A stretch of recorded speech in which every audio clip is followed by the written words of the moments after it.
Sorry बोला था उसे। ठीक है, क्या वो उससे गरिमा से बात हुई?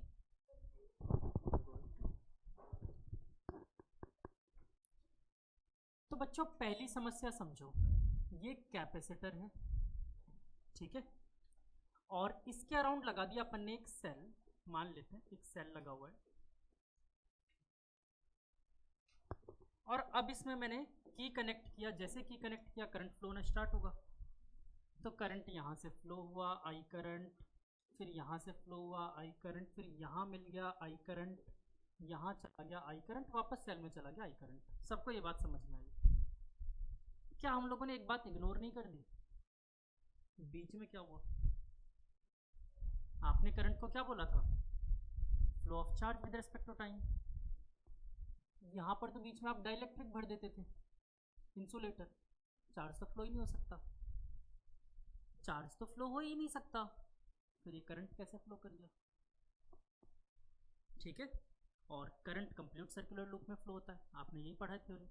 ये तो एक मुसीबत हुई, पहली मुसीबत, मतलब कंटिन्यूटी ऑफ करंट कहीं ना कहीं ब्रेक हो रही है, जबकि ये प्रूवन है कि यहाँ पर भी करंट आई मिलता है, मैंने अमीटर लगा के देखा, यहाँ पर भी देखा आई मिला, बीच में करंट फ्लो कैसे कर गया? पहली मुसीबत समझ आई। दूसरी मुसीबत मैक्सवेल ने देखा, ये गांधी जी के जन्म से पहले की या उसी एरा की बात हो रही है, 1865-64 की बात हो रही है, उस टाइम की बात है। फिर क्या हुआ कि मैक्सवेल ने मैग्नेटिक कंपास लगाया, और आप सब जानते हैं मैग्नेटिक कंपास क्या होता है।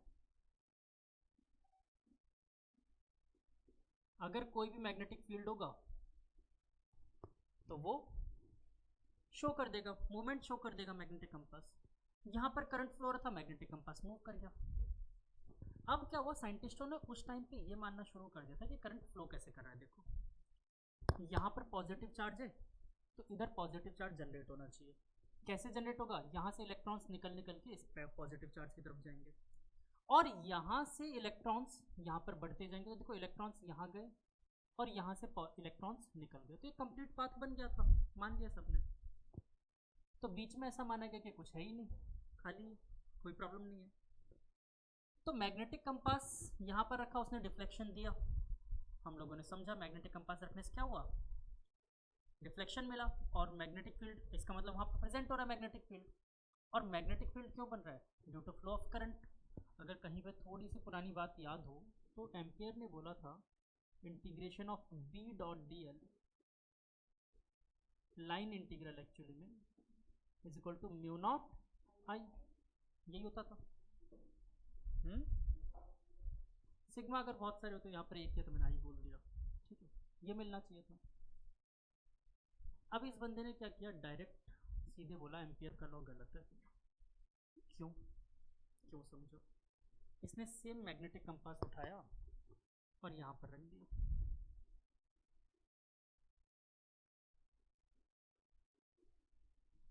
और मैग्नेटिक कंपास में फिर डिफ्लेक्शन आ गया। आप लोग अभी तक क्या मान रहे थे कि चार्ज का ट्रांसमिशन ऐसे हो रहा है, ये नेगेटिवली चार्ज हुआ, ये पॉजिटिवली चार्ज हुआ, पाथ ऐसे करके पूरा हो गया। पर बीच में डिफ्लेक्शन क्यों आया? एम्पियर ने तो ये बोला था ना कि करंट की वजह से डिफ्लेक्शन आएगा, यहाँ तो करंट था ही नहीं बीच में, डिफ्लेक्शन क्यों आया? हम उस ज़माने की बात करें जिस ज़माने में ये माना जाता था कि करंट से ही मैग्नेटिक फील्ड बनाई जा सकती है, ठीक है। तो लोगों ने इस बात को मानने से नकार दिया, गलत बात है, तुम अभी बच्चे हो, ठीक है, आप एम्पियर जैसे बड़े साइंटिस्ट को गलत साबित कर रहे हो, ठीक है, इट इज़ इम्पॉसिबल। मतलब एक हाइपोथेसिस तोड़ना जो अपने दिमाग में सेटअप होता है ना, वो चीज़ तोड़ना बहुत मुश्किल काम होता है। लाइक मैं आपसे बोलूँ कि यार सूरज तो हमेशा पश्चिम से उगता है, मान ही नहीं सकते, है ना, मेरे को पागल करार दे दोगे। वही इस बेचारे के साथ हुआ, इसने बोला बिना करंट के मैग्नेटिक फील्ड बन रहा है, पागल करार दे दिया इसे, गलत साबित है, ठीक है। या फिर मैं आपको कोई दूसरा एग्जांपल दूं कि हाथी दुनिया का सबसे हल्का जानवर है, मानोगे? नहीं मानोगे ना। वैसे इसने बोला करंट के बिना मैग्नेटिक फील्ड बना सकते हैं, सबने मानने से मना कर दिया। तो फिर इसको एक आइडिया आया, एक काम करते हैं ना, एम्पियर बहुत बड़ा साइंटिस्ट था, एम्पियर बहुत बड़ा साइंटिस्ट था, उसको तो मैं गलत साबित नहीं कर सकता, लोग मानेंगे नहीं। एक काम करते हैं, बेंजामिन फ्रैंकलिन को पकड़ते हैं। बेंजामिन फ्रैंकलिन कौन? जिसने पहली बार करंट बनाया था, बताया था नाम, और उसी ने गलती से positive to negative direction assume करी थी, याद है? बोला थोड़ा सा तो गलत वो पहले भी साबित हो चुका है, बचा कुचा मैं कर देता हूँ। इसने बोला ये गलती सारी बेंजामिन फ्रैंकलिन की कि उसने आप लोगों को पढ़ा दिया I is equal to d q by d t, यही पढ़ा था। मतलब सारी गलती इस बंदे की है, इसकी वजह से हम परेशान हो रहे हैं। इन्होंने बोला कि उन्होंने जो करंट बताया ना, वो करंट कंडक्शन करंट होता है, और दुनिया में एक ही टाइप के करंट एग्जिस्ट नहीं करता, दुनिया में और भी टाइप्स के करंट एग्जिस्ट करते हैं, जिसमें दूसरा टाइप यहाँ पर फ्लो हो रहा है। That is not a flow of charge with respect to time. जो flow of charge with respect to time था वो कौन सा था? कंडक्शन करंट, जिसे किसने बताया था? बेंजामिन फ्रैंकलिन ने। इन्होंने बोला यहाँ पर भी एक करंट फ्लो होता है, और उस करंट का नाम है डिस्प्लेसमेंट करंट, और इन्होंने इसका फॉर्मूला भी बना कर दिया डिस्प्लेसमेंट करंट। क्या? Epsilon naught d phi e by d t. यानी डिस्प्लेसमेंट करंट क्या होता है? Epsilon naught change in electric flux with respect to time. ये इन्होंने बताया, तो सबने बोला कि साबित करो, जो आप बता रहे हो वो सही है, साबित करके बताओ। इन्होंने वो साबित भी कर दिया। देखो मैं भी साबित करके दिखा देता हूँ आपको।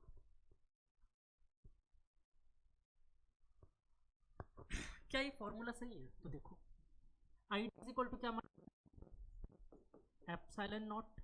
अगर थोड़ा सा भी याद हो तो फ्लक्स का फॉर्मूला क्या होता था?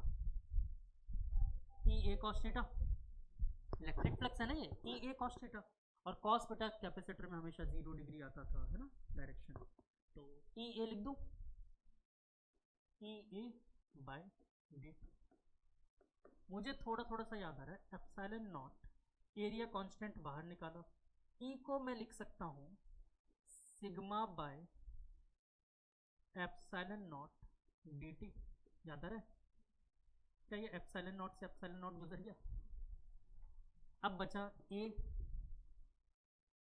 सिग्मा को मैं लिख सकता हूँ क्यू बाय ए। याद आ रहा है? Charge per unit area D T, A से ए गया, फाइनली क्या बचा? वही बचा। और पता है एक्चुअली में ये बस इसमें थोड़ा सा चेंज है। ये क्या था? Flow of charge with respect to time, और ये था यहाँ पर deposition of charge with respect to time. जो कैपेसिटर पे कंटिन्यूस चार्ज डिपॉजिट होता जा रहा था ना, ये वो था। लेकिन न्यूमेरिकली तो दोनों बराबर हो गए ना, तो यहाँ पर एक और बड़ी मुसीबत सॉल्व हो गई। आप समझ रहे हो? एक बड़ी मुसीबत इन्होंने सॉल्व कर दी फॉर्मूला देकर। क्या? अभी तक हम समझ नहीं पा रहे थे चार्ज की कंटिन्यूटी क्या है, या करंट कैसे कंटिन्यूस जा रहा है। अब हमें समझ आ गया कि करंट कंटिन्यूस जा रहा है, और उसकी न्यूमेरिकल वैल्यू भी सेम आई, मतलब जितना करंट यहाँ पर था उतना ही करंट जा रहा था। तो आपसे पहली चीज अगर पूछा जाए, prove charge is continuous in the capacitor, sorry flow of current is continuous in the capacitor circuit, तो आप इससे प्रूव कर सकते हो। यस, जितना चार्ज वहाँ पर था D Q by D T, उतना ही चार्ज यहाँ पर कंटिन्यूस जनरेशन हो रहा है। पर आपको पता है ये डिस्प्लेसमेंट करंट इन्होंने क्यों बनाया? सिर्फ और सिर्फ अपना लॉ साबित करने के लिए, वरना इसकी ज़रूरत नहीं थी, इसकी कोई ज़रूरत नहीं थी। रीज़न समझो। इनकी तो असली मुसीबत ये थी ना कि यहाँ पर मैग्नेट में डिफ्लेक्शन क्यों हुआ, यही थी असली मुसीबत। और इन्होंने कहा क्योंकि यहाँ पर मैग्नेटिक फील्ड है और मैग्नेटिक फील्ड बन रही है, डिपॉजिट हो रहा होगा।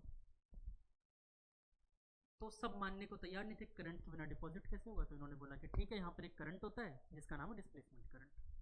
बट रियल में अब कहानी क्या वो भी समझो। ये किस लिए दिया गया? मूर्खों को समझाने के लिए। समझ में आ रही है बात? वरना डिस्प्लेसमेंट करंट की कोई ज़रूरत नहीं थी। अब कहानी समझो। फैराडे ने हमें क्या बोला था? अगर फैराडे का लॉ थोड़ा सा याद करो, मैं बना के बताऊं। ये कोई लूप है, इस लूप में मैग्नेटिक फील्ड है, और ये धीरे धीरे इंक्रीज कर रहा है। तो इसमें करंट प्रोड्यूस होगा किस डायरेक्शन में? अपोजिट डायरेक्शन कैसे? मतलब नीचे की तरफ। करंट की डायरेक्शन बताओ। देखो मैग्नेटिक फील्ड मैंने कहा इंक्रीज कर रहा है, तो इसकी कोशिश क्या रहेगी, डिक्रीज करने की। मतलब ये किधर मैग्नेटिक फील्ड बनाएगा, नीचे की तरफ। तो करंट कैसा घुमा, क्लॉकवाइज डायरेक्शन में। अगर आप लोगों को उभासी नहीं आ रही तो मेरे साथ समझ में आ रहा होगा, इस डायरेक्शन में फ्लो होगा करंट। क्यों, क्योंकि बी इज इंक्रीजिंग, मैंने ये दिया था। ध्यान से सोचो करंट बना क्यों, कौन से फ्लक्स में। तो देखो, due to change in magnetic flux, इस वजह से करंट बन रहा था। मैग्नेटिक फ्लक्स में चेंज होने की वजह से क्या बना, नहीं, फैराडे का लॉ जब मैंने लिखवाया था तब मैंने बात आप लोगों को एग्जैक्टली बताई थी। मैग्नेटिक फील्ड फ्लक्स में चेंज की वजह से चेंज आया इलेक्ट्रिक फ्लक्स में, चेंज इन इलेक्ट्रिक फ्लक्स। और इलेक्ट्रिक फ्लक्स में चेंज आया तो उसकी वजह से क्या बना, इलेक्ट्रिक फील्ड। और इलेक्ट्रिक फील्ड जब भी क्रिएट होगा तो पोटेंशियल डिफरेंस बनेगा, जिसे आपने नाम दिया था इंड्यूस ईएमएफ। तो असली कहानी क्या थी, मैग्नेटिक फ्लक्स में चेंज की वजह से इलेक्ट्रिक फ्लक्स में चेंज आया। बोलो क्लियर हुआ, यस और नो। पक्का इस बात को मानते हो? हाँ। ये चीज एक बार और बताऊंगा। अगर मैग्नेटिक फ्लक्स में चेंज हुआ तो आपने ये दिमाग में बैठा रखा है कि इंड्यूस ईएमएफ जनरेट होता है, मान रखा है। जरा सोचो, मैं इसको थोड़ा सा और अलग पेज पे लेके बनाता हूँ, अच्छा सा डायग्राम बनाता हूँ।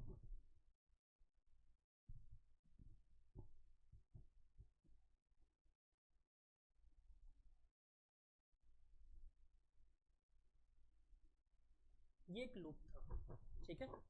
इस लूप में वही मान लेते हैं कि मैग्नेटिक फ्लक्स आउटवर्ड्स और इंक्रीजिंग था, ठीक है, बी इंक्रीजिंग था। तो ये बताओ अब इसमें आपके अकॉर्डिंग इंड्यूस ईएमएफ जनरेट होगा, हाँ या ना? होगा। कैसे, किस तरफ? अभी आप सबने निकाला था क्लॉकवाइज डायरेक्शन में, यानी इसमें करंट इधर की तरफ फ्लो कर रहा होगा। अगर करंट इधर फ्लो कर रहा है तो जरा याद करो, करंट हमेशा कौन से टर्मिनल से कौन से टर्मिनल की तरफ फ्लो करता है, पॉजिटिव से नेगेटिव की तरफ। मैं सिर्फ ऊपर वाले पार्ट को देख रहा हूँ और कहीं नहीं देख रहा, अभी सिर्फ ऊपर वाला पार्ट।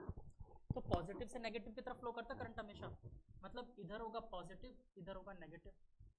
सोच के देखो, इलेक्ट्रिक फील्ड की डायरेक्शन अगर मैं देखूँ तो क्या बनेगी, कहाँ से कहाँ होती है, नेगेटिव से पॉजिटिव की तरफ। हाँ गुड, पॉजिटिव से नेगेटिव या नेगेटिव से पॉजिटिव? हाँ ऐसे भीड़ में बोला करो, पॉजिटिव से नेगेटिव, पक्का। तो यानी बच्चों इस तरफ पॉजिटिव से नेगेटिव की तरफ क्या इलेक्ट्रिक फील्ड होगी, हाँ या ना?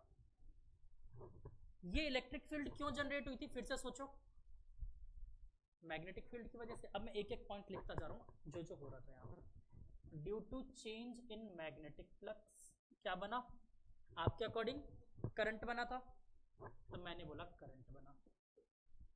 करंट बना तो मुझे क्या मिला, इंड्यूस ईएमएफ। जो आप लोग समझते हो मैं वो लिख रहा हूँ, दैट इज ई। और इंड्यूस ईएमएफ जब भी जनरेट होगा बच्चे, इसका भी तो कोई क्रॉस सेक्शन एरिया है, क्या फ्लक्स में चेंज नहीं हो रहा, ईएमएफ बढ़ रहा है या घट रहा है जो भी है, फ्लक्स में चेंज आएगा।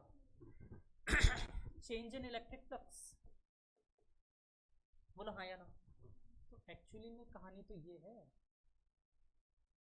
Due to change in magnetic flux किस में चेंज होता है, इलेक्ट्रिक फ्लक्स में। मैंने यही बात तो बताई आपको वहाँ पर, चेंज इन मैग्नेटिक फ्लक्स की वजह से किस में चेंज आया था, इलेक्ट्रिक फ्लक्स में। बोलो बात समझ आई, पक्का? एक बार इस डायग्राम को बनाकर ना फटाफट कॉपी में इसको नोट करो, ये फैराडे की बात बता रहा हूँ मैं आपको, ठीक है। यहाँ पर चाहो तो टॉपिक फैराडे लॉ लिख करके कंप्लीट करो, तुम लोग इसी में असली कंफ्यूज होते हो।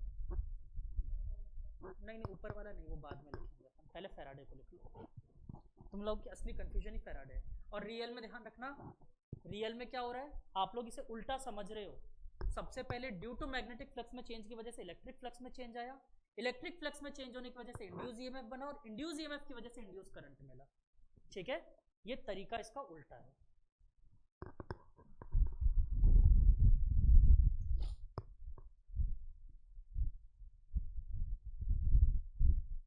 कभी एनसीईआरटी पढ़ने की कोशिश करो तो एनसीईआरटी में यही बात लिखी हुई है।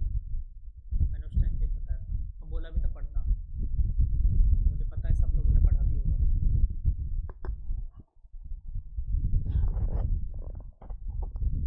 मुझे पूरी उम्मीद है गौरांगी से, गौरांगी ने एनसीईआरटी खरीदी है ना।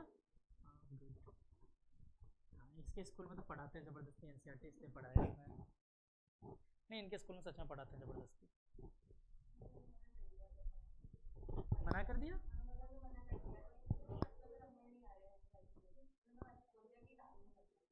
फिर अभी क्या पढ़ना है? चलो बढ़िया है।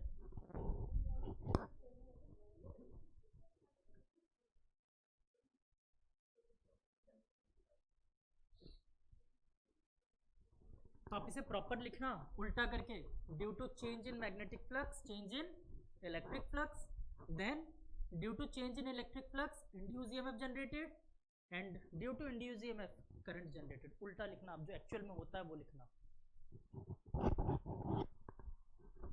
वरना नेक्स्ट टाइम नोट्स पढ़ के समझ नहीं आएगा फिर तुम लोगों को।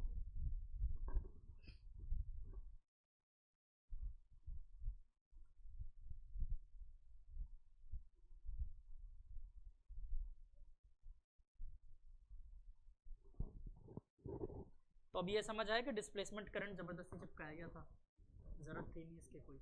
अभी देखो और बताऊंगा डिटेल में, इसकी कोई ज़रूरत थी नहीं, बस ना समझो के लिए समझाया गया।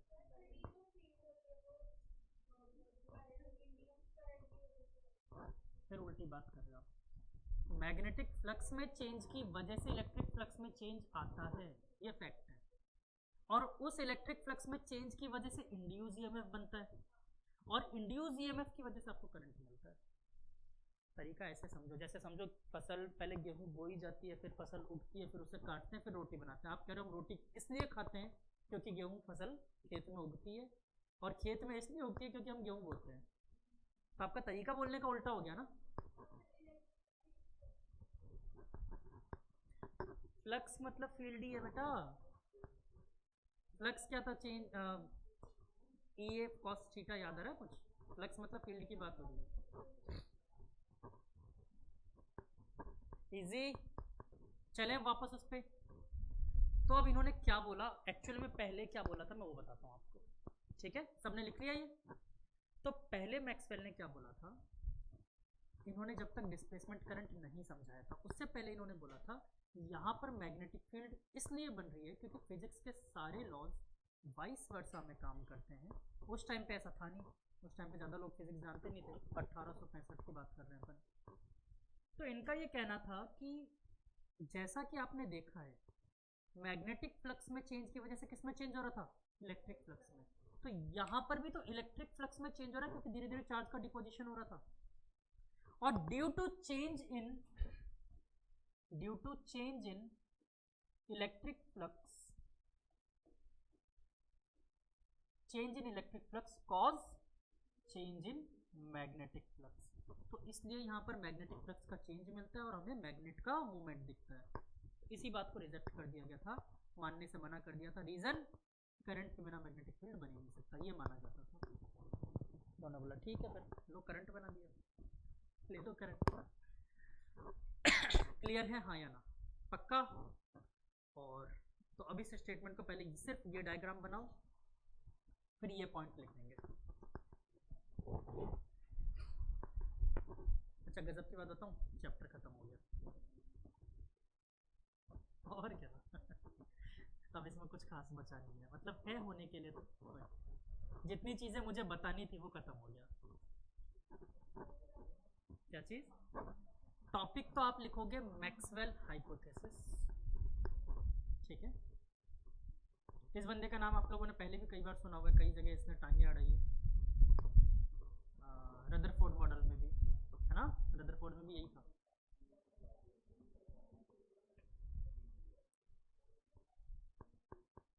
और यहाँ पर नाम पूछो किसको जानते हो तो बोले ग्लेन मैक्सवेल को जानते हैं।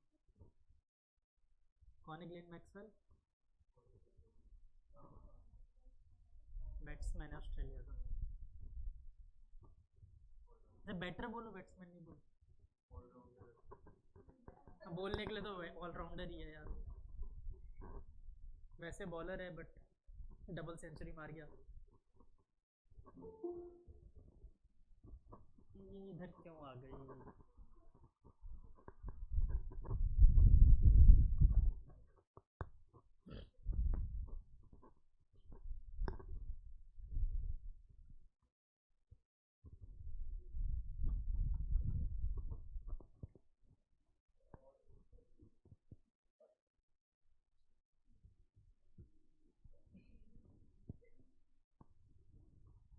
अरे क्या हो गया?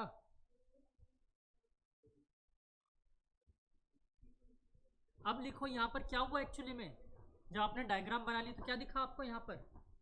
Y magnetic field is in between the capacitor plates. क्यों था ऐसा? ना ना ना, पहले आंसर क्या दिया गया था? Due to change in electric flux there is a change in magnetic flux. इस वजह से यहाँ पर हमें मैग्नेटिक फील्ड देखने को मिल रहा था। फ्लक्स मतलब फील्ड, ठीक है ना? दोनों बात वाइस वर्सा में है ना, समझ नहीं पा रहे?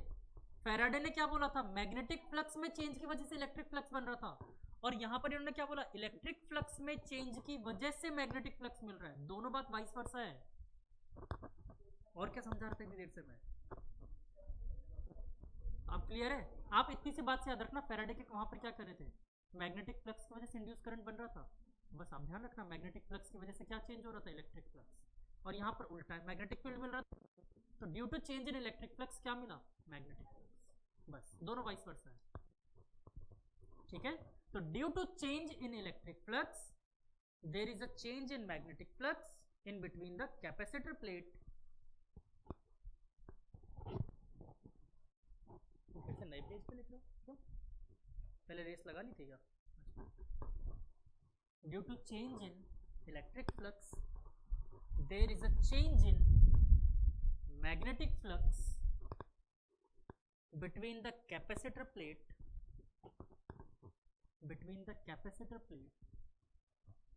that is why magnetic compass shows deflection. Magnetic compass shows deflection.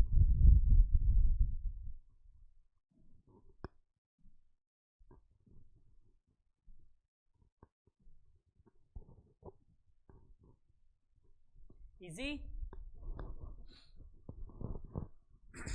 अब उसके बाद बात करते हैं डिस्प्लेसमेंट करंट। टॉपिक डालो, displacement current.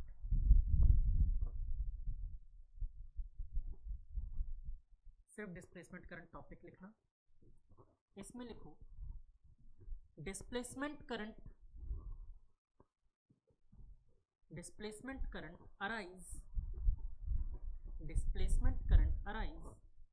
Due to change in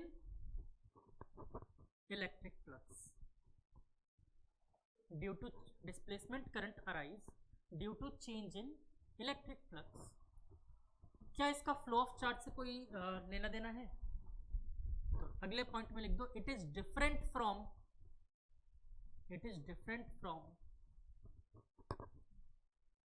the conduction current. It is different from the conduction current, bracket में लिख दो, rate of flow of charge dot. आगे तो पता ही है ना, विद रेस्पेक्ट टू टाइम, ठीक है? कंडक्शन करंट मतलब समझ गए कहानी, dq/dt।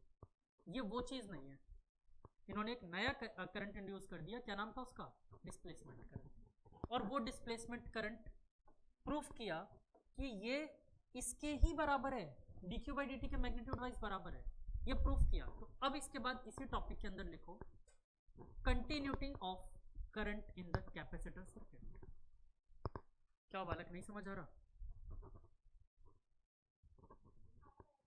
सच ईमानदारी चाहिए मुझे। ये क्या चल रहा है सबसे कंटिन्यू? बोरिंग है?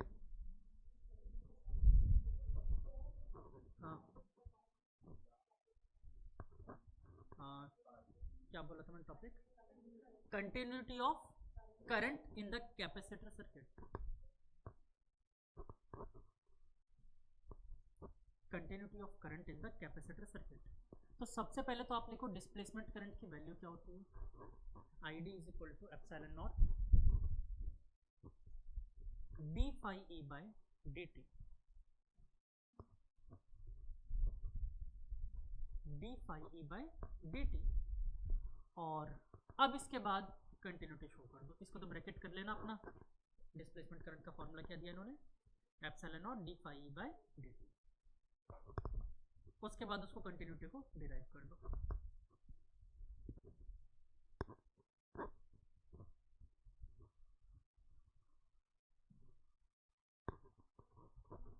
अब आना, अरे बस इसको ब्रैकेट कर दो यार, ये रहा, ये डब्बा ब्रैकेट कर दो और इसके आगे फिर छापना शुरू कर दो।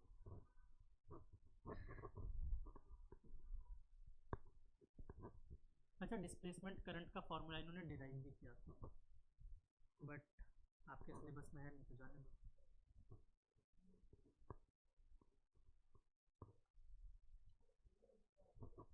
फॉर्मूला है, डेरिवेशन नहीं है, आई गेस सो डेरिवेशन नहीं है, बट देख लेना, बाकी तुम लोगों को मौका तो मिलेगा एनसीईआरटी पढ़ने का, इस चैप्टर में ज़रूर मिलेगा।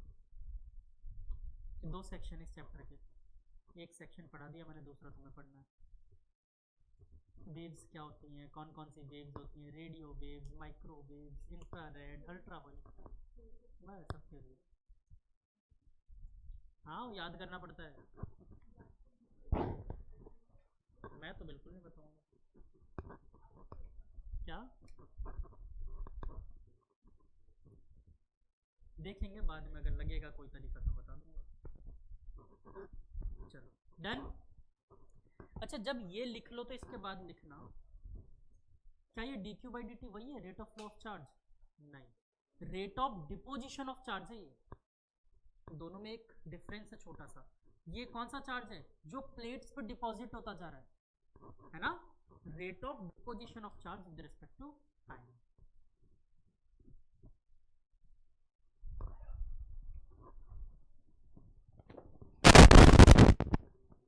Rate of deposition of charge with respect to time on the capacitor plate, जो dt है ना, नहीं टाइम रेस्पेक्ट तो बोलना पड़ता है ना, रेट तो है, किसके रेस्पेक्ट में रेट है यार, वैसे ये बोलना ज़रूरी होता है। कई लोग इसको अधूरी बात बोल देते हैं, rate of change of displacement. भाई रेट किसके रेस्पेक्ट में, ठीक है ना, पैसों के रेस्पेक्ट में, with respect to money. Rate of change of human with respect to money is called घमंड। यही तो सुना नहीं आपने ये, मतलब अभी इंस्टेंट बनाया मैंने, पर यही तो होता है। Attitude is equal to rate of change of money with rate of change of attitude behaviour with respect to time या मनी, है ना। चलो नेक्स्ट वन, इसका अगला पॉइंट लिखो, विच इज, इसी में सेम पॉइंट, एक और पॉइंट पहले अपन ने लिखा rate of change of deposition of charge, उसी में नीचे एक और पॉइंट डाल के लिखो, which is magnitude wise equal to the, which is, तुम फिर आज कॉपी में लिखा फिजिक्स की, ये क्या कर रहे हो, क्यों है सर, मजा नहीं आ रहा है, समझ रहा हूँ मैं। तो क्या था, क्या लिखवाया मैंने, which is magnitude wise equal to the conduction current, वो भी तो D Q by D T ही है, ठीक है, which proves the continuity of current in the capacitor circuit.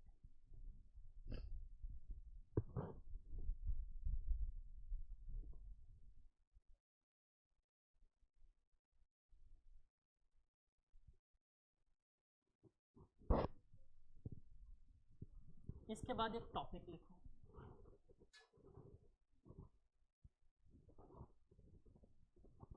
Corrected Ampere's circuital law, corrected Ampere's circuital law. इस बार इन्होंने एम्पियर को गलत साबित नहीं किया, एम्पियर को सही कर दिया, बात वही है पर दूसरे तरीके से। समझ पा रहे हो क्या कह रहा हूँ, एम्पियर को गलत साबित नहीं कर दिया, उसके फॉर्मूले को सही कर दिया। ये नहीं कहा दुनिया को जाके कि भाई एम्पियर का फॉर्मूला गलत है, सबने डांट दिया था। ठीक है, तो आपकी बार एम्पियर को सही साबित किया, कैसे वो देखते हैं। इन्होंने बस उनका फॉर्मूला थोड़ा सा चेंज कर दिया। आप लोगों ने क्या फॉर्मूला पढ़ा है एम्पियर का, फिर से लिखते हैं। एम्पियर का फॉर्मूला क्या पढ़ा है आप लोगों ने?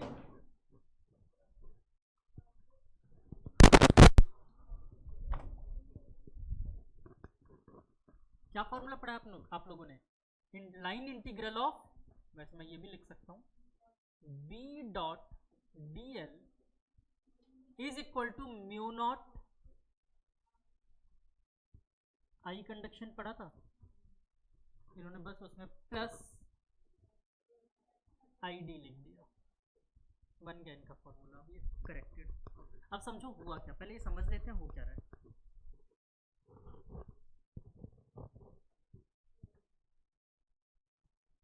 हर पॉइंट मैग्नेटिक फील्ड में चेक करना चाहता हूँ, मतलब इसी फॉर्मूले में क्या कर दिया इन्होंने, यहाँ पर आई डी जोड़ दिया प्लस आई डी। ठीक है, तो देखो जरा यहाँ पर मैग्नेटिक फील्ड क्यों दिखा,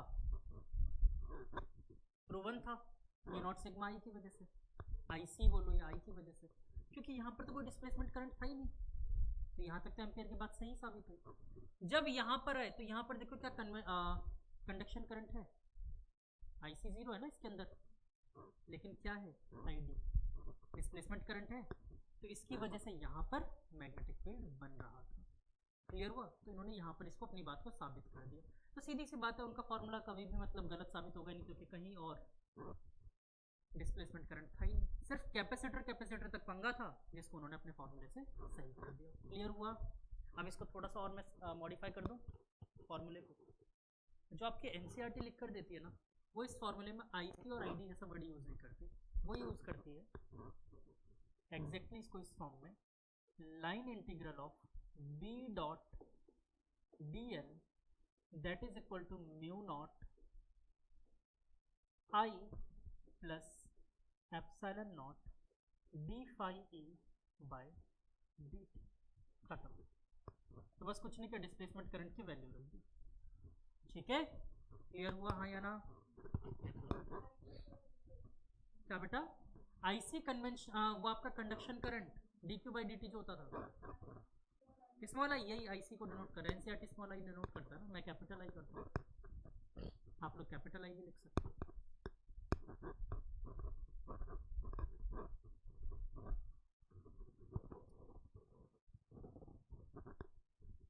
हाँ Gaurangi, why current is not a vector quantity.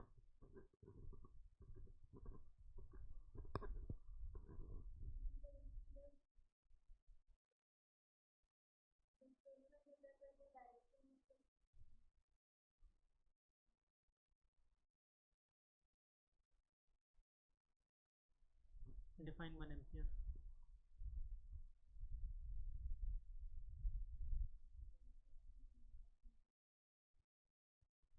Define 1 ampere.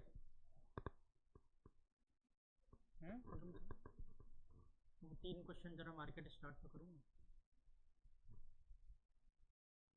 कितने लोगों जो 1 एम्पियर डिफाइन कर सकते हो? कर सकते हो?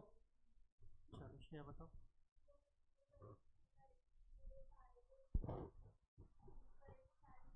इनफाइनाइट लेंथ करंट कहने के बारे में।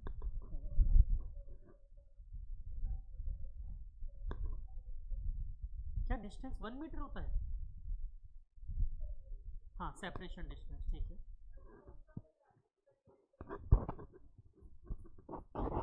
सही जा रहे हो? चलो आगे बढ़ो। हाँ, तो उनके बीच में फ्लोइंग करंट 1 एम्पियर होता है। आपने इसमें कई गलतियां करी है। पहली गलती, दोनों में करंट इक्वल फ्लो होना चाहिए, तब ये बात बोल सकते हैं, ठीक है ना, इक्वल करंट होना चाहिए, वरना हो सकता है एक में 2 एम्पियर हो रहा और दूसरे में 1/2 एम्पियर हो रहा, तो भी तो प्रोडक्ट 1 एम्पियर आ जाता, 1 एम्पियर स्क्वायर। इसलिए तो दोनों में इक्वल करंट और फोर्स अगर सेम डायरेक्शन में आप फ्लो करवा रहे हो करंट, तो फोर्स ऑफ अट्रैक्शन बोलोगे, अट्रैक्शन या रिपल्शन निकाल के देखना, ठीक है, कैलकुलेट करके देखना अट्रैक्शन या रिपल्शन, तो ये भी मेंशन करोगे। चलो, तो सब बच्चों के इन चारों को छोड़कर एक एक क्वेश्चन तो सबका गया। अभी दूसरा क्वेश्चन पूछता हूँ। हाँ, why current is not a vector quantity, कितने लोग बता सकते हो? जो चार बच गए वो तो बच गए। हाँ वो बच गए ना, वो चार में आप भी तो थे। हाँ, दो लोग। हाँ अक्षता बोलो।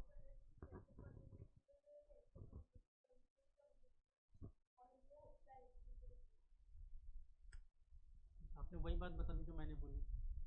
क्यों नहीं है, मेरा क्वेश्चन ये था।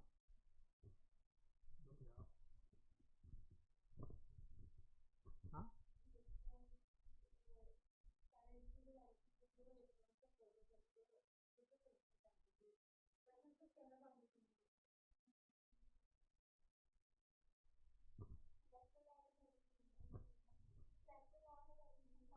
Triangle law of vector addition follow नहीं करता, सिर्फ इकलौता रीजन था, मैंने कॉपी में लिखवाया हुआ भी है। Triangle law of vector addition को फॉलो नहीं करता। मानसी यही पढ़ाई कर रहे हो?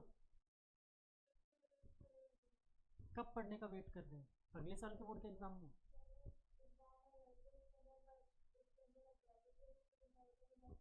बेटा अब सारे नाव में एक साथ पैर रखोगे तो डूब जाओगे, मैं फिर समझा रहा हूँ। चलो तीसरा क्वेश्चन थोड़ी देर बाद। ये क्लियर है? लिख लिया? हाँ। अरे आईसी मतलब ये आई ही है, उसको आईसी नाम दे दिया, तुम जिंदगी भर आई पढ़ते हुए आ रहे हो। हाँ, बीच में जब जिस पॉइंट पे तुम बात करोगे उस पॉइंट पे ये ऑटोमेटिकली जीरो हो जाएगा, इसकी कहानी खत्म। वहां पर आई जीरो है ना, वहां पर सिर्फ ये बचेगा, और बाकी किसी जगह चेक करोगे तो ये जीरो रहेगा। ठीक है, तो इन्होंने कंप्लीट होल सर्किट के लिए बता दिया, किसी पॉइंट पे आप चेक कर सकते हो फॉर्मूला लगाकर। तो correction of ampere circuital law ये था। क्लियर? इसके बाद मैक्सवेल ने चार इक्वेशंस और बताई। लिखो मैक्सवेल इक्वेशंस।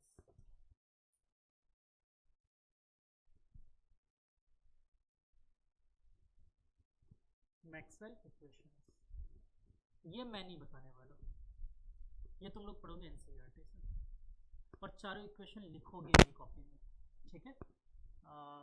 है बहुत इजी। दूसरी बात, उनका डेरिवेशन नहीं है सिलेबस में, सिर्फ इक्वेशन है। इसमें एक तो आप इसको पढ़ोगे फिर लिखोगे, फिर भी नहीं आता है तो मुझसे पूछोगे, तो मैं इसलिए उसकी जगह छुड़वा रहा हूँ। अब अगले पेज पे आ जाओ, मतलब इक्वेशंस ही लिखनी है, इस टाइप की चार इक्वेशंस लिखनी है, तो मैं तो तुम लोग देख लो कितना जगह छोड़ोगे। ठीक है, आगे बढ़ो। और अब मुझे एक वैल्यू फाइंड करके बताओ, मेरे को एक न्यूमेरिकल वैल्यू फाइंड करनी है। You can use your mobile phone also, आप लोग फोन यूज करना चाहो, कैलकुलेटर यूज करना, मेरी तरफ से अलाउड है। मुझे वैल्यू चाहिए 1/रूट म्यू नॉट एप्सिलॉन नॉट, इसकी वैल्यू क्या आती है? कैलकुलेटर यूज कर सकते हो, मेरी तरफ से फुल अलाउड हो, निकाल के बताओ। हाँ गूगल भी कर सकते हो अगर किसी गधे को म्यू नॉट और एप्सिलॉन नॉट की वैल्यू नहीं पता हो। है क्या हमारे बीच में कोई ऐसा ढक्कन?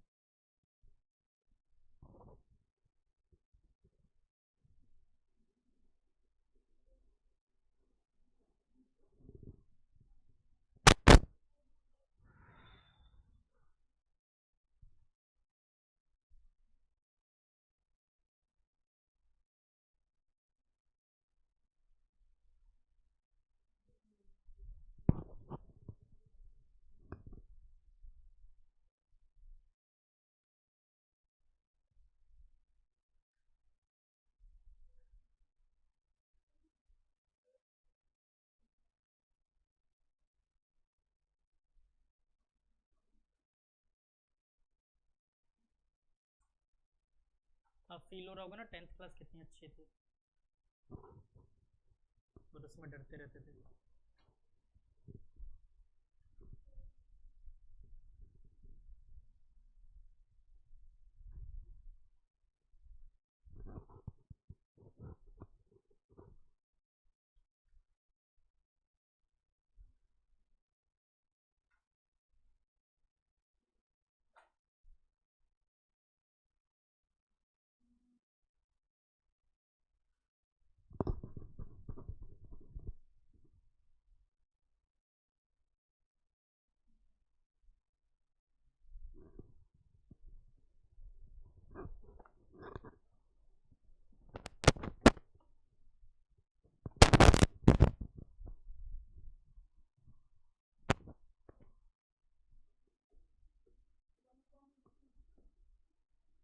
1/30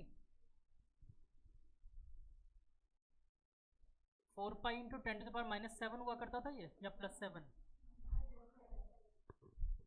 और एप्सिलॉन नॉट की वैल्यू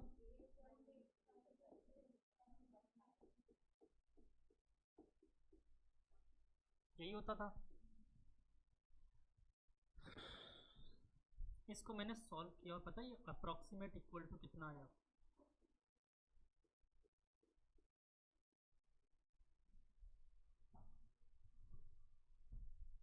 कहीं देखा देखा सा लग रहा है ये स्पीड ऑफ लाइट, और एक्चुअली में ये स्पीड ऑफ लाइट के बराबर होता था। अब आप याद रखना डायरेक्ट ये अगला relation, c is equal to mu naught root of mu naught by 1/√μ0 epsilon naught. ऐसा क्यों हुआ, ये स्पीड ऑफ लाइट के बराबर क्यों था?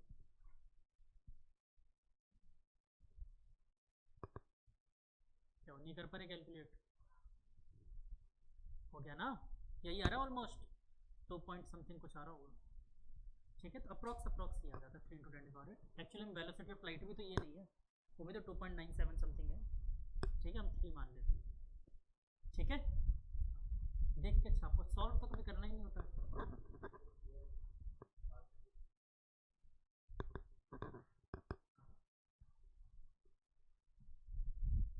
डन। ऐसा क्यों हुआ बच्चों? तो देखो यहाँ से एक नई चीज़ का जन्म होता है, इलेक्ट्रोमैग्नेटिक वेव्स।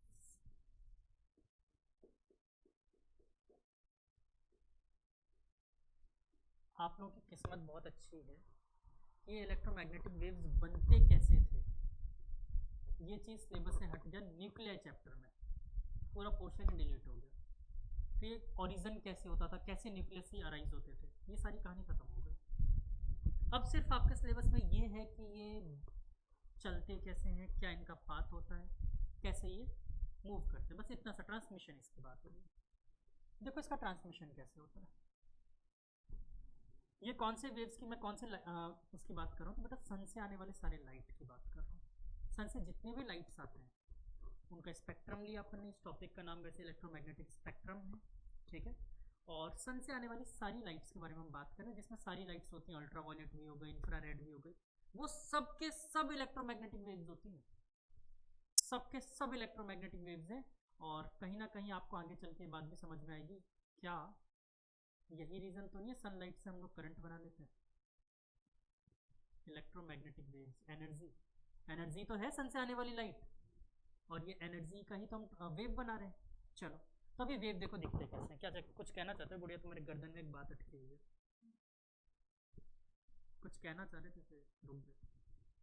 चलो तो देखो एक वेव मान लेते हैं ऐसे चलता है, ठीक है। तो दूसरा वेव सेम टाइम पे इसी के अंदर ऐसे चलता है।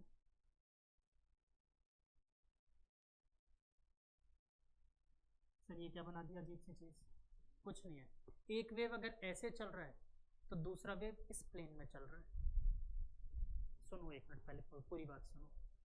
अच्छा ये बात मैंने आप लोगों को पहले भी एक बार कहीं पे बता रखी है, ये दोनों परपेंडिकुलर चल रहे हैं, कहीं पे पढ़ा था क्या अपन ने? लॉरेंस फोर्स, मैग्नेटिक फील्ड और इलेक्ट्रिक फील्ड परपेंडिकुलर चल रहे थे। देखो प्रैक्टिकली आपको दिख रहा है एक दूसरे के परपेंडिकुलर फेज में चल रहे हैं। ये डायग्राम समझ में आए इसलिए बेटर हम लोग ऐसे बना देते हैं ऐसे, ताकि आपको क्लियर हो पाए कौन से प्लेन में, ठीक है। और सेम टाइम पे हम लोग इसको कैसे बना देते हैं ऐसे।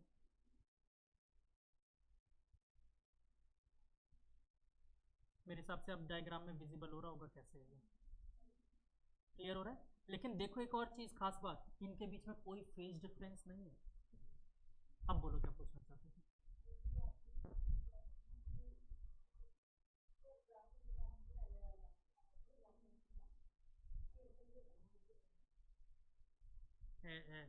समझ नहीं आया क्या कहना चाहते हो? मुझे याद होगा इससे पहले मैंने क्या पॉइंट बताया था। हाँ क्यों रहा है? लॉरेंस फोर्स की वजह से। लॉरेंस फोर्स अपन ने चैप्टर नंबर 4 के स्टार्टिंग मैंने बता दिया था आप लोगों को। F is equal to q e, जरा याद है F is equal to q e कहाँ पढ़ा था? इलेक्ट्रो मतलब चार्जेस वाले चैप्टर में, दैट इज फर्स्ट चैप्टर में। और F is equal to q v b sine theta या V क्रॉस बी कहाँ पढ़ा, मैग्नेटिज्म में। इन दोनों को कंबाइन करके लिखा मैंने, तो ये कुछ ऐसा मिला, V क्रॉस बी। तो इसे पूरे को लॉरेंस फोर्स कहा जाता। अब दोबारा सुनो, देखो इन दोनों का क्रॉस प्रोडक्ट फोर्स आ रहा है, यानी force must be perpendicular on V, force must be perpendicular on B। Cross product तो यही होता है।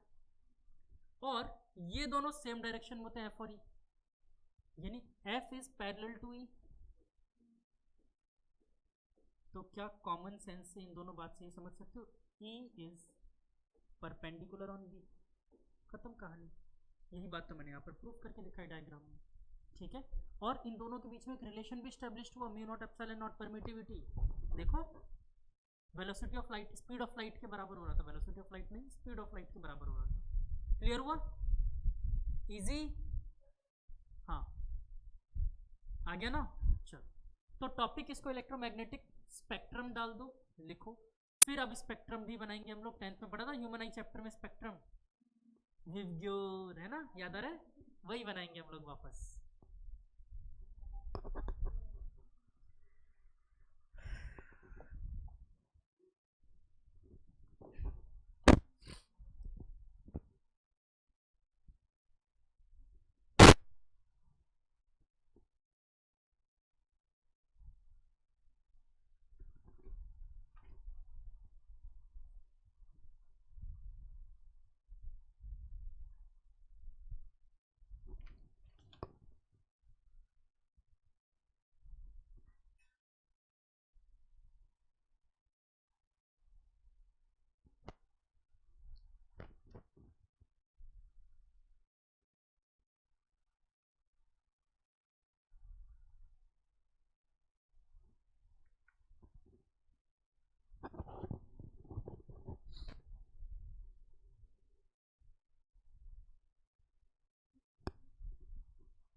बेटा श्रेया, ये गलत बात है क्लास में टॉफी खाना, वो भी अकेले अकेले।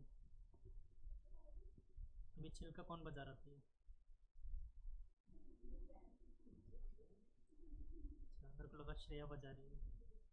मैंने कहा एक तो क्लास में टॉफी खा रहे और वो भी अकेले अकेले।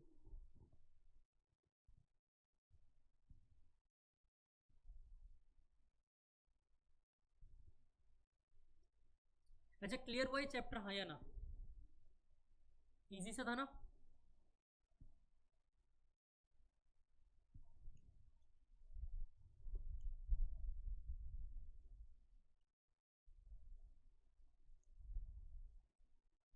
जल्दी जल्दी लिख लो तो मैं आगे बढ़ूँ।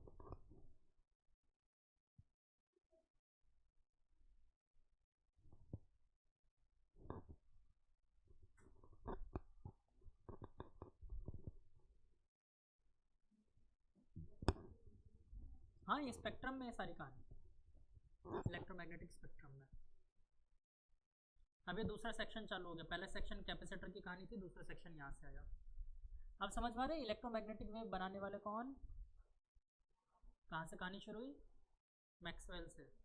और इसीलिए इसने जाकर रदरफोर्ड को क्या बोला था, तुम्हारा घूमता हुआ चार्ज पार्टिकल इलेक्ट्रोमैग्नेटिक वेव क्यों नहीं जनरेट कर रहा, क्योंकि अब आपको वैसे पता है कि चार्ज पार्टिकल से इलेक्ट्रोमैग्नेटिक वेव जनरेट होती है, ठीक है ना।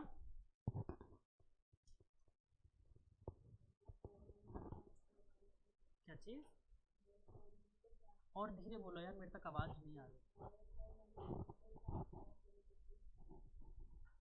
रदरफोर्ड मॉडल में चार्ज पार्टिकल, हाँ लेकिन उसने यही बोला ना कि इलेक्ट्रोमैग्नेटिक वेव क्यों नहीं जनरेट कर रहे।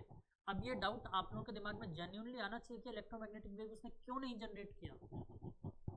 आज से पहले तक पढ़ते थे, ठीक है, समझते थे दुश्मन है। अब ये बात तो सही कह रहा है ना, चार्ज पार्टिकल का मोशन हो रहा था तो क्यों नहीं किया जनरेट उसने। तो अब इस बात का जवाब जानेंगे जब हम एटॉमिक स्ट्रक्चर पढ़ेंगे।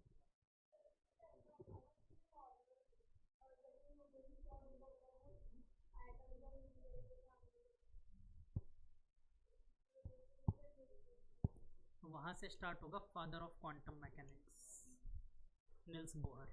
वो बताएगा फिर, वो इसकी बोलती बंद करेगा। ठीक है, बहुत उड़ लिए तुम। चलो आगे बढ़े।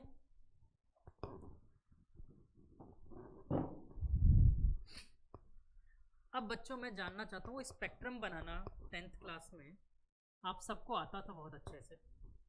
क्या अब मैं वो वापस से प्रिज्म बनाऊं पूरा और फिर उससे दिखाऊं ऐसे करके ये फिर यहाँ से लाइट रे जा रही है। चलो मैंने बना ही दिया। ये बताओ सबसे ऊपर जो लाइट रे जाती है वो कौन सी होती है? रेड। और सबसे नीचे जो आती है वॉयलेट। सबको याद है? इसके बीच में पूरे रेंज को तुम लोगों ने याद भी कर रखा था, विब्ग्योर, है ना? सबसे ऊपर रेड ही होती है, सबको पता है। बेवकूफ बनाया जाता है, नहीं होती रेड सबसे ऊपर। इस रेड से ऊपर होती है, इसका एक नाम होता है, आपकी आंखों से नहीं दिखता तो आप ऐसा मान लेते हो, इंफ्रारेड। इंफ्रारेड से भी ऊपर होता है माइक्रोवेव, और माइक्रोवेव से भी ऊपर होता है रेडियो वेव्स। ठीक है, तो देखो ये तो याद रह जाएगा। रेड के ऊपर कौन? इंफ्रारेड, याद रहेगा। इसके ऊपर याद रख लेना RMI। ठीक है, रेडियो, माइक्रो, इंफ्रा। कोई दिक्कत? अच्छा, अगर रेड के ऊपर वाला इंफ्रारेड है तो मुझे बता सकते हो वॉयलेट के नीचे वाला कौन होगा? इंफ्रा नहीं, अल्ट्रा वॉयलेट। ठीक है, अगर रेड के ऊपर वाले का नाम इंफ्रारेड है तो वॉयलेट के नीचे वाले का नाम क्या होगा? Ultraviolet. और अल्ट्रा वॉयलेट के नीचे X फिर Y की जगह याद रखना गामा। खत्म हो गया, खत्म। इतने वेव्स होते हैं। RMI ऊपर हो गया और नीचे कौन बचा? XY। ठीक है, X rays and gamma rays. Y की जगह कौन है? गामा है, Y मत बोलना, गामा। अच्छा, अब इन सब के रियल में पूछे जाते हैं, जो पंगा है असली जो याद करना है, इनके वेवलेंथ्स पूछे जाते हैं, इनके यूजेस पूछे जाते हैं। इनके यूजेस क्या क्या होते हैं, तो अगर थोड़ा बहुत याद हो तो कुछ यूजेस तो मैं यहीं पर डिस्कस कर देता हूँ, नाम से समझ जाओगे। रेडियो वेव क्या काम आता होगा? सिर्फ रेडियो में? और भी बहुत जगह काम आता है। सबसे पहले तो रेडियो के नाम से रेडियो समझ में आ रहा होगा। अच्छा, रेडियो जैसा ही काम हमारा टीवी भी करता है, तो टीवी के लिए भी यही होगा। अच्छा, और सोचो, रेडियो जैसा ही काम हमारा फ़ोन भी करता है, हमारे मोबाइल फ़ोन में भी ट्रांसमिशन इसी वेव की वजह से हो रहा होगा। तो ये सारा काम किसके डिपार्टमेंट में रख देते हैं? रेडियो के डिपार्टमेंट में। आगे बढ़ते हैं। इंफ्रारेड, जितना पता है मैं सिर्फ उनकी बात कर रहा हूँ अभी। इंफ्रारेड का यूज़,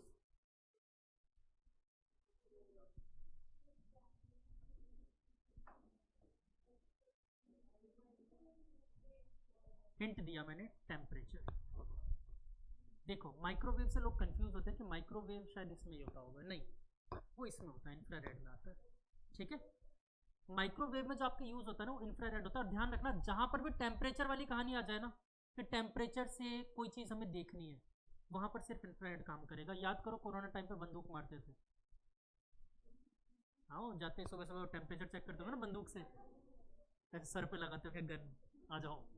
ठीक है, तो वो इंफ्रारेड पे ही काम करता है। और बताता हूँ आपको, आपके घर में जिसमें खाना गर्म करते हो माइक्रोवेव, वो भी इंफ्रारेड पे काम करता है, क्योंकि इसकी जो फ्रीक्वेंसी होती है वो वाटर के वाइब्रेटिंग फ्रीक्वेंसी के बराबर होती है। और फिर रेजोनेंस कंडीशन बनता है, then after water content part इसमें गर्म हो जाता है। मैंने शायद अभी तो डिस्कस किया 1-2 दिन पहले, इतनी जल्दी भूल गए दादा को। इंफ्रारेड, इसके यूजेस बेटा मेरे को नहीं आते, विवग्योर वाला। तो अगर तुम लोगों को आता मुझे बता देना। अरे आंखों से दिखने वाली लाइट, विवग्योर। यूजेस बताऊं बच्चों? ये कौन से कलर की है? अब यार कलर भी सारे ऐसे ही सामने आ रहे हैं जो कलर ही नहीं। ये कोई कलर नहीं है, ये कोई कलर नहीं है, हाँ ये पिंक कलर। ठीक है, यूजेस बताओ, है कोई यूज? बस पहन लिया, घूम रहे हैं। ठीक है, चलो। अल्ट्रा वायलेट का यूज, ये भी मैंने बताया हमारे घरों में यूज होता है। कहाँ यूज होता है? बहुत कम यूज करते हैं, बट हमारे घरों में यूज करते हैं इसे। क्या? अरे वो वायलेट वाली ही कहानी है, ब्लू रेज अल्ट्रा वायलेट को ब्लॉक करने के लिए। हाँ, यूज क्यों करेंगे फिर उसको? हाँ, होने को होती है लेकिन बहुत कम होती है इनमें।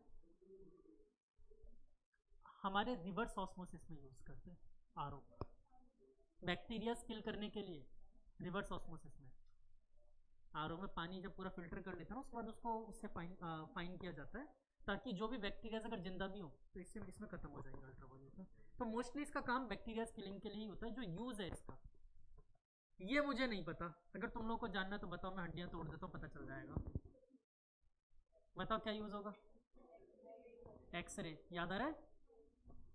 जैसे हड्डियाँ फ्रैक्चर होती है, कहाँ जाते हो? डॉक्टर के पास। डॉक्टर कहाँ भेजता है? एक्सरे। एक्सरे, ठीक है। दूसरा इसका यूज़ बताऊँ आपको, ये अगर आपने केमिस्ट्री में ढंग से पढ़ा हो बॉन्ड लेंथ वाली कहानी, तो याद करो बॉन्ड लेंथ भी तो एक्सरे से दिखते हैं। एक्सरे माइक्रोस्कोपी तो किया था आपने उसमें, बॉन्ड लेंथ वगैरह देखने के लिए, कि बॉन्ड एंगल कितना कम ज़्यादा होता है एटम्स में, वो सब एक्सरे ने बताया था हमें। ये बात थोड़ा सा याद रखना, बॉन्ड एंगल बॉन्ड लेंथ वाला, ये बताऊंगा मैं, वापस डिस्कस करूंगा इसको, ठीक है। तीसरी बात, गामा का यूज़ बताओ। क्या? गामा रेज का यूज़, यूज़ की तो बात, एक छोटी सी यूज़ ज़रूर मैं बता सकता हूँ।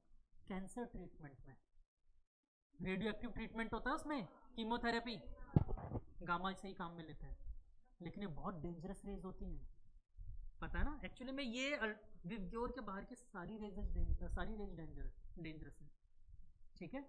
ये सारी की सारी रेज डेंजरस है। आप भी ध्यान मतलब ये देखना, माइक्रोवेव कभी भी आप खाना गर्म करने की कोशिश करते हो तो पहले आपको उसका शटर बंद करना पड़ेगा, और उस पर अजीब सी पॉलिश लगा देते हैं। आपको गुस्सा आता होगा, पता नहीं हम देख नहीं पाते अंदर क्या हो रहा है ना। वो इसलिए होता है ताकि रेडिएशन बाहर ना आए, ठीक है, वो रेडिएशन लीक ना करे उसमें से, इसलिए ऐसा किया जाता है। तो ये रेडिएशन हमारे लिए बहुत डेंजरस होती हैं। अच्छा, इस रेडिएशन के बारे में अगर थोड़ा सा पता हो, अल्ट्रावायलेट के बारे में, ओजोन भगा देती है वापस। ओजोन सिर्फ अल्ट्रावायलेट को नहीं भगाती, और हमारे लिए खतरा भी बेचारा अल्ट्रावायलेट ज़्यादा नहीं है, ज़्यादा खतरा ही ये दोनों है। ये तो खेल ही खत्म कर देगा। ये रेडिएशन, हाँ, सन में बिल्कुल होती है, वहाँ पर रेडियो एक्टिव तो हो रहा है, जो भी हो रहा है। तो देखो क्या होता है कि ये रेडिएशंस इतनी डेंजरस होती है, मैं आपको बस इतना बताऊं कि अगर हम इसे इनहेल कर रहे हैं, हम लोग सांस वगैरह ले रहे हैं और ये रेडिएशन हमारे पास आ रही है ना, तो ऐसे पूरे लंग्स में, पीठ में छेद हो जाते हैं, पूरे पूरे बिल्कुल ऐसे बॉडी आर पार छेद हो जाती है। और ये चीज़ एक बार हुई हुई है, इंसिडेंट्स। कहाँ पर? जापान में न्यूक्लियर बॉम्ब फोड़ा फोड़ा गया था, तो जापान बड़ा खुश था पहला जब फोड़ा गया, लिटिल बॉय, पहला बॉम्ब जब फोड़ा गया जापान बड़ा खुश था, थोड़े से लोग मरे, मैं भी देख लूँगा। लेकिन असली मुसीबत तीसरे दिन जाके समझ में आई। उस टाइम तो कम लोग मरे थे, बाद में रेडिएशन से जो लोगों की मौत होने लग गई थी ना कंटिन्यूस, और इतनी बुरी मौत, इतनी बुरी डेथ होने लग गई थी, क्योंकि पूछो ही मत। तो फिर उसके बाद उसने सरेंडर ही कर दिया था। उसने सरेंडर कब किया था? डेट पता होनी चाहिए आप लोगों को। क्या? नो, बस सरेंडर क्या, एक्चुअली में प्रॉपर जापान ने जो सरेंडर किया था ना, वो किया था 15 अगस्त 1945, और इसी वजह से भारत को आज़ादी 15 अगस्त को दी गई थी। हाँ, ताकि उन लोगों को दिमाग में ये रहे कि हम लोग सेकंड वर्ल्ड वॉर जीते थे, तो उन लोगों के दिमाग में ये ना रहे कि इंडिया को छोड़ के हमें आना पड़ा। तो वहाँ पर लोगों से भी तो उनको वो चाहिए था ना, जो ब्रिटेन के नेटिव पॉपुलेशन थी, वो बोलते ना इतने साल तक वहाँ पर क्यों पिट रहे थे, फिर जब भाग के आना पड़ा तो इसलिए कि एक अच्छे दिन के अंदर उसको कर दिया उन लोगों ने मर्ज, दुनिया को, मतलब हमारे देश के लोगों को पता ही ना हो, ध्यान ना रहे कि हमने कब आज़ादी दी थी उसको, इंडिया को। तो वो लोग सेलिब्रेट करते हैं उस दिन को 15 अगस्त को, किस बात के लिए? तो हम लोग सेकेंड वर्ल्ड वॉर जीते थे, तो भूल जाते हैं। जैसे 26 जनवरी, हमारा संविधान 26 नवंबर को बन चुका था, पर हम लोगों ने 26 जनवरी को ही क्यों लागू किया? क्योंकि आज़ादी से पहले हम लोगों ने 26 जनवरी को डिसाइड कर रखा था एज अ स्वाधीनता दिवस, कि हम लोग किसी के अधीन नहीं है, गुलाम नहीं है, स्वाधीनता दिवस बोलते थे। लेकिन जैसे संविधान आ गया, अब हम स्वतंत्र नहीं है। अगर आप लोग ऐसा सोचते तो गलत है, हम लोग अधीन है किसके? हमारे संविधान के। तो अब आप कैसे स्वाधीनता दिवस मना सकते हो देश में? प्रॉब्लम हो जाएगी। तो इसीलिए 26 जनवरी के दिन ही इसको कर दिया गया गणतंत्र दिवस को, कि लोगों के दिमाग से ये चीज़ वाइप आउट हो जाए कि इस दिन स्वाधीनता दिवस मनाया जाता था। हम लोग गणतंत्र दिवस मनाने में सब भूल जाए, ठीक है इसलिए।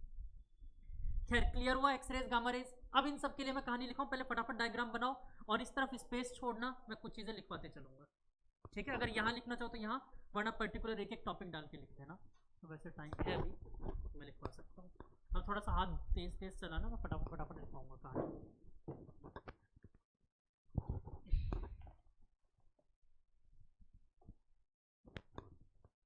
तुम लोग कितने लकी हो कि तुम लोगों को मैं पूरी कहानी पढ़ाता हूँ, ड्रॉप ईयर्स वालों को बोलता हूँ जाके पढ़ लेना।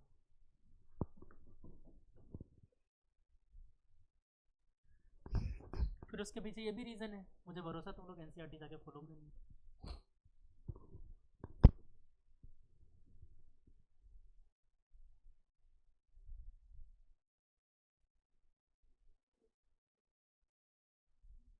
वह इतनी जल्दी कैसे आए?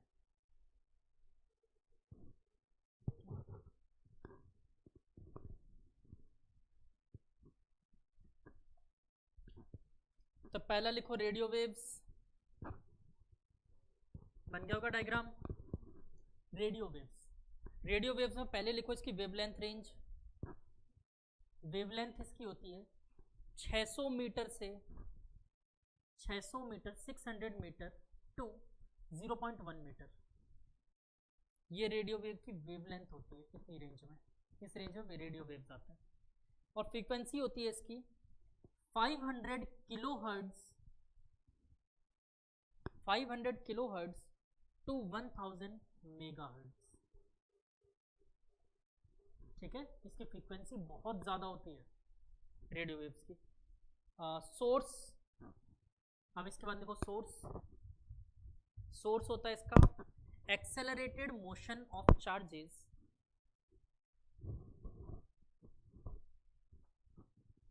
Accelerated motion of charges in conducting wires, ठीक है। प्रॉपर्टीज में लिखो reflection and diffraction, reflection and diffraction.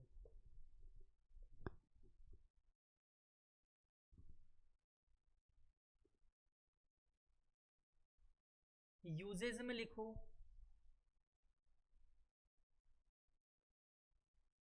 Radio and television communication system. Usage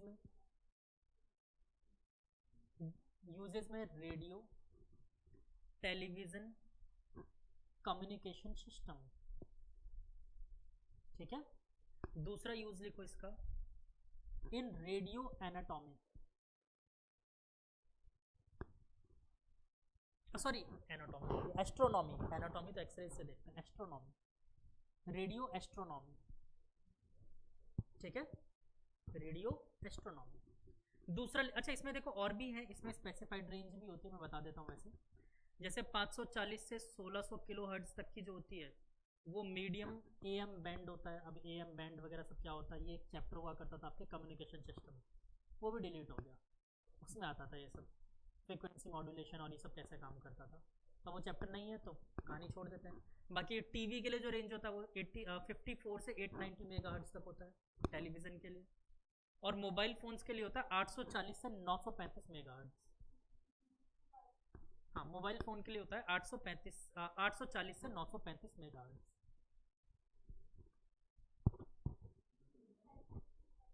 35 840 to 935।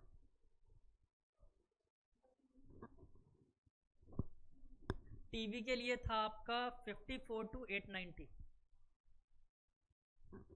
FM radio के लिए भी जानना है 88 टू 108। ये सब याद तो करने वाले हो नहीं, मुझे पता है, जानने दो, लिखना है लिख लो, बाकी एनसीईआरटी बताएगा। अगला लिखो माइक्रोवेव।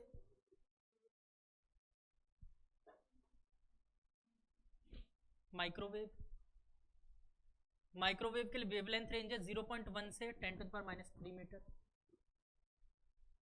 वेवलेंथ 0.1 से 10⁻³ मीटर। फ्रीक्वेंसी 10⁻³ मीटर तक फ्रीक्वेंसी लिखो 10⁹ hertz to 10⁻12 hertz.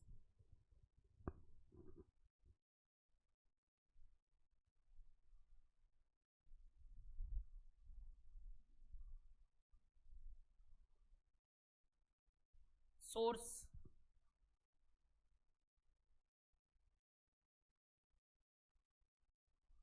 oscillating currents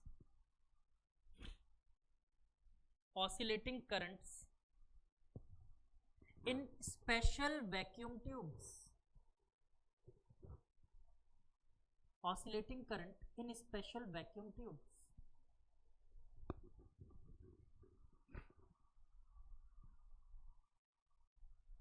like Klystrons, KLYSTRONS,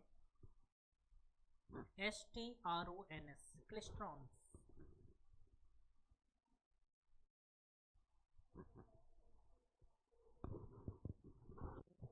ठीक है, KLYSTRONS, क्लिस्ट्रॉन्स। चलो आगे बढ़ते हैं।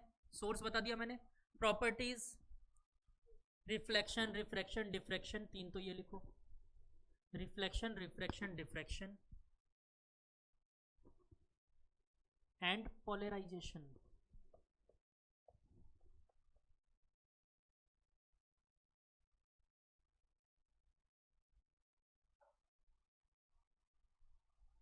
और इसमें अगला भी लिखो नेक्स्ट पॉइंट डाल के, due to their shorter wavelengths, due to their shorter wavelengths they can travel as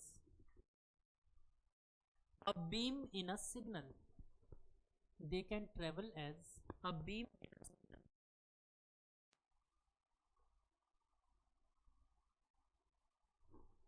usage लिखो इसके, कहाँ का यूज होता है? पहला रडार,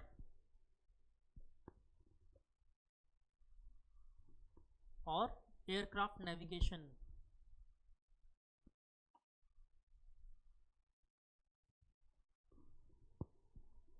दूसरा लिखो लॉन्ग डिस्टेंस कम्युनिकेशन,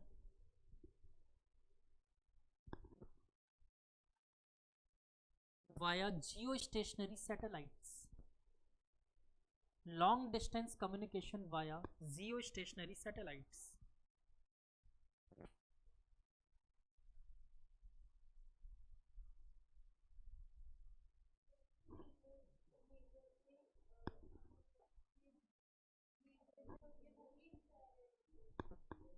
लेजर में नहीं होती, हमारे टीवी के रिमोट्स वगैरह में होती है।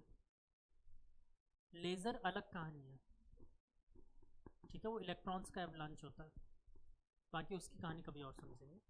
अगला, अच्छा एक चीज़ और, कुछ माइक्रोवेव्स में ये माइक्रोवेव भी यूज होता है, ठीक है, सम ऑफ द माइक्रोवेव्स, उसमें ये वाला माइक्रोवेव भी यूज होता है। ऑलमोस्ट एक्चुअली दोनों बॉर्डर पे, तो कुछ रेंज माइक्रोवेव का, कुछ रेंज इंफ्रारेड का, ऐसा भी मान सकते हो आप।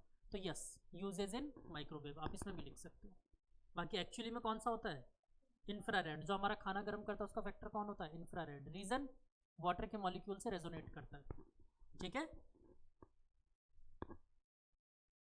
जय गोविंदा जय गोपाला। चलो अगला लिखो इंफ्रारेड वेव, सब ज़्यादा काम की चीज़ है। आपको पता है ये इंफ्रारेड सिर्फ मशीन ही नहीं, जानवर भी यूज़ करते हैं। एक्चुअली में थर्मल इमेज आपने कभी देखा है? थर्मल इमेज इंफ्रारेड ही दिखाता है हमें। जैसे कि मान लो इस कमरे के बाहर बैठ के मैं थर्मल कैमरा से अगर देखूं तो मुझे आप लोगों की थर्मल इमेज मैपिंग दिख जाएगी कि यहाँ पर कितने लोग हैं। वो येलो रेड करके आपने देखा होगा। एनाकोंडा यही इमेज देखता है।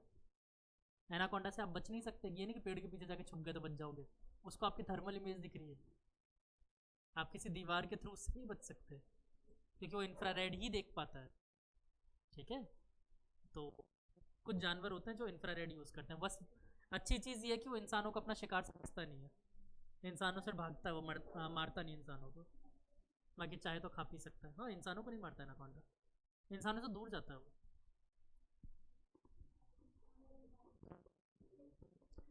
ठीक है आगे बढ़ूँ। अच्छा, दुनिया का सबसे बड़ा सांप कौन सा था अभी तक का? टाइटैनिक बोआ, जिसके फॉसिल मिले थे। टाइटैनिक बोआ क्या क्या हो गया? कुछ भी याद नहीं रखते ना तुम लोग, नालायक को बायो वाले, तुम लोगों से तो पूछा जा सकता है ये सब बायो में ही। तो लगभग साल भर पहले डिस्कवर्ड दुनिया के सबसे पुराने सांप का फॉसिल इंडिया में मिला है, and which is Vasuki indicus इसका नाम रखा गया है। और काफ़ी बड़ा सांप है वो, काफ़ी, मतलब आप ये मान सकते हो कि ग्राउंड से यहाँ तक तो नॉर्मल फन करके बैठ सकता था, जो उसके फॉसिल्स मिले, जितना बड़ा साइज मिला है। बासुकी इंडिकस गुजरात में मिला था इसका लगभग साल भर पहले। भगवान शिव के सांप के ऊपर इसका नाम रख दिया गया बासुकी इंडिकस, इसलिए नाम रखा गया। ठीक है, आगे बढ़ता हूँ, सर्च करते रहना आप लोग बैठकर।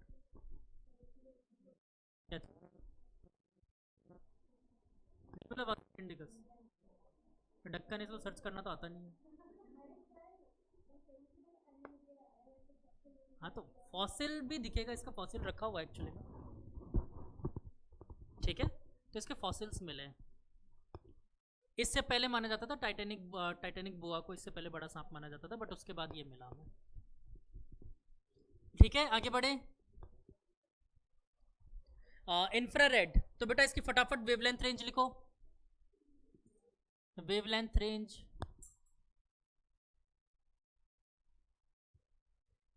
5 into 10 to the power -3, 5 into 10 to the power -3 to 10 to the power -6 metre. Frequency range 10 to the power 11 hertz to 5 into 10 to the power 14 hertz. अब इसके बहुत ज़्यादा यूजेस हैं, सारे लिखवा रहा हूँ, लिखते चलो। हाँ, सोर्स लिखवाऊँ, हीटिंग इफेक्ट, सॉरी सोर्स ना, hot bodies and molecules, hot bodies and molecules. हम लोग भी इंफ्रारेड रेडिएट कर रहे हैं, ठीक है, हॉट बॉडीज एंड मॉलिक्यूल्स। अब इसमें लिखो प्रॉपर्टीज इसकी, हीटिंग इफेक्ट, जितनी भी हीटिंग की कहानी कभी भी कोई भी आ जाए समझ जाना क्या है, infrared. Heating effect, reflection, refraction, diffraction,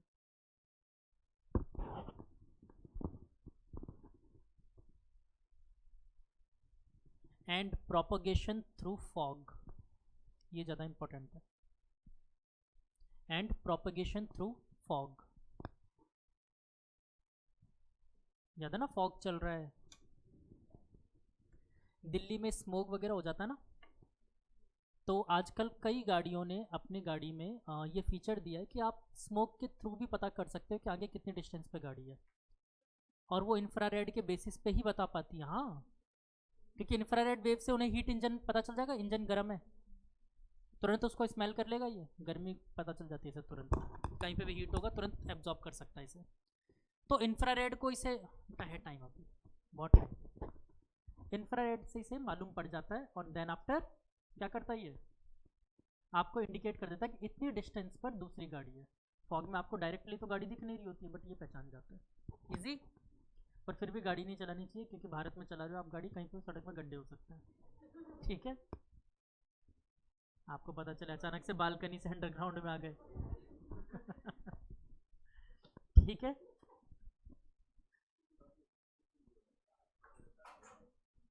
नहीं ये हाईवेज वगैरह पे बेटा गाड़ियाँ इतनी ज़्यादा नहीं होती है आपके पास, हाईवे पे ऐसा थोड़ी जैसे सड़क पे जैसे चल रहे वैसे हाईवे पे नहीं चलते, और फॉग ज़्यादातर हाईवे पे ही मिलेगा आपको, ओपन एरिया में फॉग होता है, ठीक है। चलो और लिखो, अब इसके यूजेस देखते हैं। यूजेस देखो, पहला तो टीवी, वीसीआर सबके रिमोट कंट्रोल, तो direct remote control, remote control पहला लिख दो। रिमोट कंट्रोल कौन से वेव पे काम कर रहा होता है, इंफ्रारेड। दूसरा लिखो ग्रीन हाउस, ग्रीन हाउस के पीछे ये रिस्पॉन्सिबल है, जो ग्रीन हाउस बनाते हैं ना हम लोग, इंफ्रारेड से गर्म किया जाता है उसे। ग्रीन हाउस इंफ्रारेड से गर्म किया जाता है। और चलो वैसे इसकी बहुत सारी प्रॉपर्टीज़ हैं, अब इसको तो जाने देता हूँ मैं।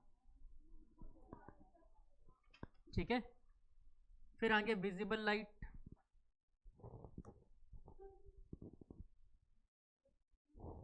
और अब इसके बाद जो बचे हुए लाइट्स हैं, तो मेरे हिसाब से आप लोग एनसीईआरटी से लिख लोगे, तो मैं अपनी तरफ से इस चैप्टर को ख़त्म मान लूँ। और क्या ख़त्म है ना। और आगे आने वाले चैप्टर्स भी ऐसे ख़त्म होने वाले हैं जो बचे हैं। नेक्स्ट चैप्टर अपना स्टार्ट होगा photo electric effect, dual nature of matter, the Broglie. क्या मान लो 2 क्लास ले लूँगा बहुत ज़्यादा तो। मैंने क्या कहा था, अगर ऑप्टिक्स ख़त्म हो जाता तो सिलेबस ख़त्म था, फिर मैं तुरंत ख़त्म कर देता। ठीक है, चलो तो फिर मैं कह सकता हूँ enjoy your self, thank you all of you.